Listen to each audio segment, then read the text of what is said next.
It is my understanding permits are moving forward. I am fully planning to attempt in this budget to secure more funding to revamp that project because the neighbors are clear, I'm clear, the status quo just isn't going to cut it. This isn't about a blame game. What I'm trying to get to are concrete next steps. When is construction scheduled to start for the rec center? The Langdon Rec Center. Langdon is scheduled to start. Let's see.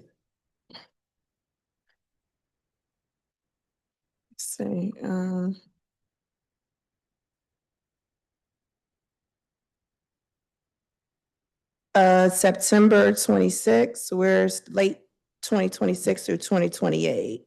So it's in design phase currently. So how do we halt that or delay that? If we are able to secure more money, which is the plan, that doesn't seem to allow time for the 27 budget to be taken into consideration. So I don't have a recommendation on how to stop a project. I do recognize that some members of the community may not be pleased, but there are others. The one thing that I'd like to say, and I know it, we look at our recreation as a system. Yes. And so the entire system is not necessarily, while this amenity exists in said community, it is an asset that's open to the public. And therein lies the rub. Because I think it makes sense that a mayor would look at DPR as a system.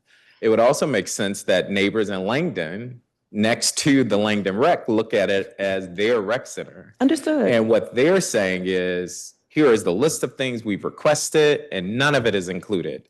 And essentially, we won't have access to this wonderful, beautiful asset in our neighborhood. And so again, not to pass blame, what I'm interested in is how do we supplement the budget so that we can provide those citywide assets that are needed, like gymnastics, but also provide an outlet for neighbors who also want to access their rec center. No, I understand and I agree and I appreciate. I just wanted to be responsive that as a director of the agency, I too look at it the same way that the executive does, that this is an amenity in the totality of our portfolio. It is not an attempt to disregard or disrespect the neighbors. We welcome the neighbors. I heard someone testify about senior programming. Model Cities is 2 blocks away. So when you're looking at the entire portfolio of the district, it's not that this amenity doesn't exist. It's not that the community does not have access to this facility. We invite the community to the facility. And I just wanted to make sure that, it's not a rub. What happens is there are difficult decisions that have to be made. And as you know, council member, when the budget is proposed 6 years, and then your year comes up for your budget, yesterday's prices are not today's prices. Fair. So what you could build, right? So I would say to you, delaying the project will cost more to build. So while the project could be delayed, I think even the number that would solve for today may not be the number that it will cost to build tomorrow. Understood. I would say there are rarely topics, issues, challenges that unite neighbors. And I think this is an issue that has united the entire Langdon Woodridge community. Granted, there may be some that say they're fine with the design, but by and large, from the Civic Association to ANCs to neighbors to seniors to white, Black, you name it, people are saying this isn't what we want. So I guess my request here, and I will say it again, the plan this budget is to secure more resources. Stand you. But the challenge is just today we received word that permits are moving forward. So it seems like the train is moving down the tracks at the same time where we are in the middle of the budget process. Should we find more money that's hypothetical. Let's say we find more money, we vote on the budget in June. How might you reconcile those two things given the September projected construction date? So design has already happened. There's money that's already been expended.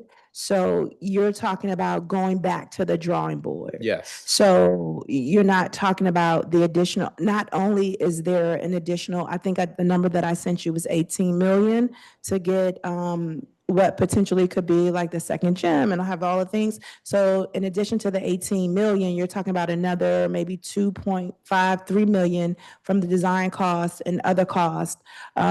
So it will come with a price tag. I want to be respectful of the clock. I'm over time.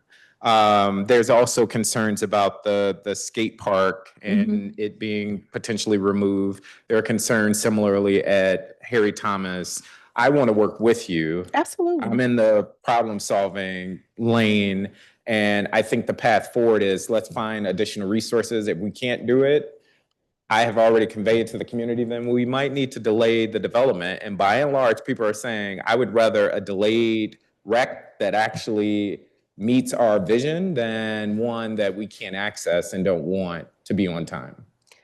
I hear that. I would reframe the narrative for the constituents and remind them that with all the budget challenges, DC is committed to providing new facilities. While it may not be what you initially desired, we did not do what other jurisdictions are doing nationally, which are killing projects. That has not been our, we have been committed to building new amenities in our city. And Fort Lincoln is coming soon. There are other projects that are coming, and I hear you. I appreciate everything. I just want the community to know that in the best interest, we are making the decisions that truly will impact the whole. So I thank you for that. Okay, I'm going to leave it there, but I'll end on a positive note. Kudos to you and the team, the award-winning DPR team. You all are doing great work. We appreciate you and we look forward to seeing you jump in again.